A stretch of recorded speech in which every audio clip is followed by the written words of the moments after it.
कुणाची शिफ्ट सुरू झाली होती तर कुणाची व्हायची होती. सकाळी सकाळी एक मेल आणि जे शिफ्टला होते त्यांच्या पायाखालची जमीन सरकली.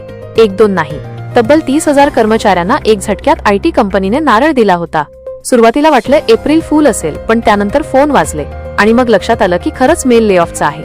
भारतातील एकूण 12,000 कर्मचाऱ्यांच्या नोकऱ्या गेल्या आहेत. या महिन्या अखेरीस आणखी काही कर्मचाऱ्यांच्या नोकऱ्या जाणार असल्याची माहिती समोर आली आहे. बड्या आयटी कंपनीने केलेल्या या ले ऑफ नंतर आयटी क्षेत्रात मोठी खळबळ उडाली आहे. आधीच नोकऱ्या मिळत नाहीत त्यामध्ये आहे ती नोकरी गेल्यामुळे कर्मचाऱ्यांच्या डोळ्यात पाणी आलं. रात्रंदिवस मेहनत केल्यानंतरही एक झटक्यात कंपनीने कर्मचाऱ्यांना कामावरून काढून टाकलं.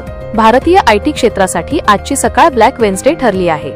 ओरॅकल या जागतिक कीर्तीच्या कंपनीने जगभरातील आपल्या एकूण वर्कफोर्सपैकी तब्बल 18% म्हणजेच 30,000 कर्मचाऱ्यांना एका फटक्यात बाहेरचा रस्ता दाखवला आहे.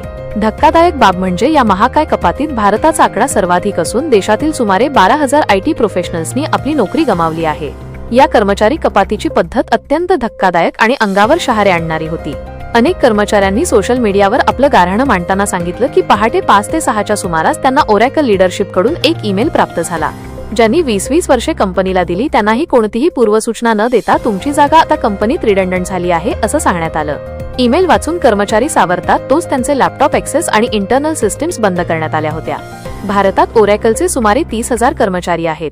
त्यापैकी जवळपास 40% म्हणजेच 12,000 लोकांना कामावरून काढण्यात आलं आहे.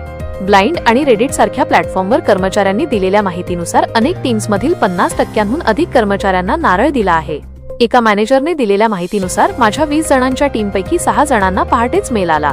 ओरॅकल सध्या आर्टिफिशियल इंटेलिजन्स आणि क्लाउड इन्फ्रास्ट्रक्चरमध्ये मोठी गुंतवणूक करत आहे. कंपनीने आपल्या निवेदनात म्हटलंय की ऑपरेशन स्ट्रीमलाईन करण्यासाठी आणि बदलत्या गरजेनुसार हा निर्णय घ्यावा लागला. मात्र तज्ज्ञांच्या मते एआय मध्ये गुंतवणूक करण्यासाठी कंपनी मानवी संसाधनांमध्ये मोठी कपात करत आहे.